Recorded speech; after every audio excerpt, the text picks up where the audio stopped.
All right, all right. Here's day three vlog from Torres paine. A lot of people know this as Patagonia, and here's day three.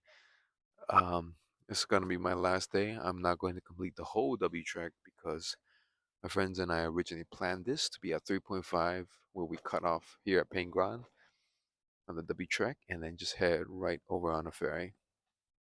The reason why it looks like a inside of a cloud right now is because on day three we had some showers, and so it resulted in pretty much most of things getting partially wet. um I don't even talk about what my socks look, smell, and feel like right now. And so I'm just using some of the hooks in this cabin, which I think costs about 270. It's not a cabin, it's a tent actually. All right. And so day three, here are some things I'm starting to think about Patagonia and Torres Alpine. The first is it does seem to be a little more catering to wealthier people.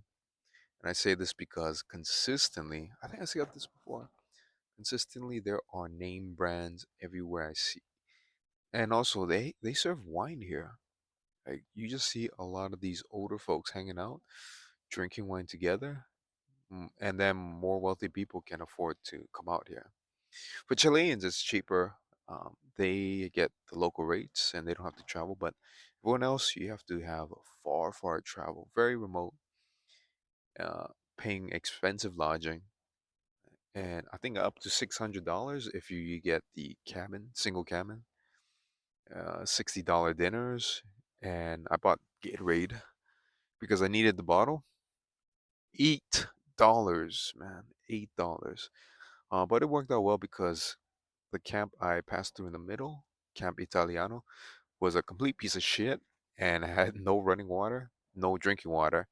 Um, Toilets, the showers were not working, and just completely useless.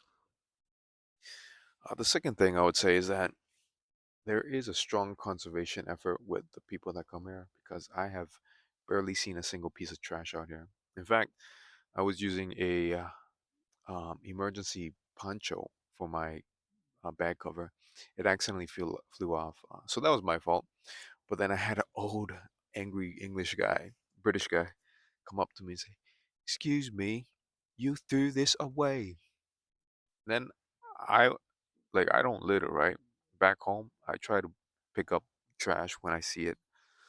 Um, in Hawaii, I don't like to litter, so that was a mistake on my half. And but now that he brings it up, when you walk around this park, there is almost no litter.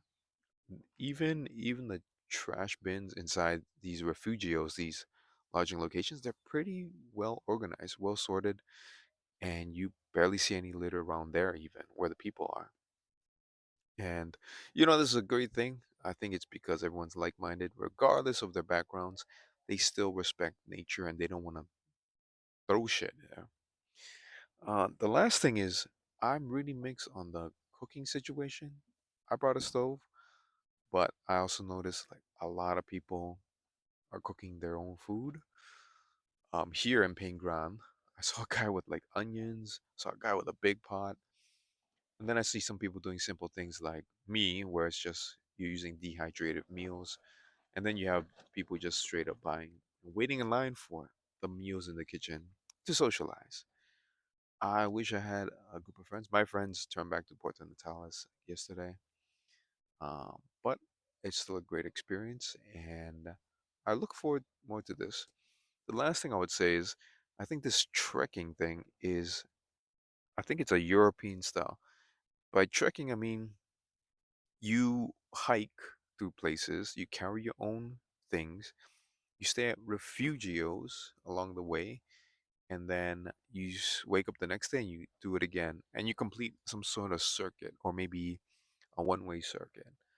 So that's something more to look about. I have never even heard about or tried about these things before. Maybe at the Camino Santiago, but that was in hotels and motels in towns. All right, so that's day three. Tomorrow I'm gonna head out to por Puntas Arenas.